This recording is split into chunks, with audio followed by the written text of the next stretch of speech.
Manchester United are expected to wrap up the signing of Ajax star Donny van de Beek this week after the 23-year-old agreed terms on a 5-year contract to become Ole Gunnar Solskjaer's first new arrival this summer. Van de Beek linked up with his Holland international team mates yesterday and immediately underwent a medical. The midfielder passed the extensive testing and is expected to be announced as a United player over the coming days.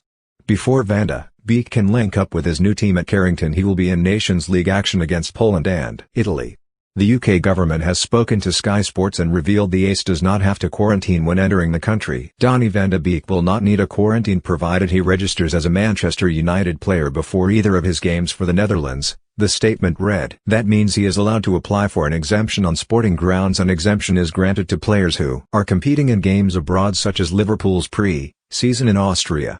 It affects all players in the Premier League and the EFL who are away on international duty.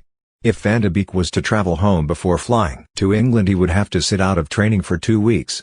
United have postponed their opening day fixture against Burnley, so will not kick off their season until September 19th, when they host Crystal Palace. Van de Beek will have had 3 weeks with his team mates prior to making his debut. However, Chelsea must learn from the tactic used by United and get their deal for Havertz done before his international duty ends. If the Bayer Leverkusen star returns to his club, then he could be forced to spend 2 weeks in self-isolation once the transfer goes through.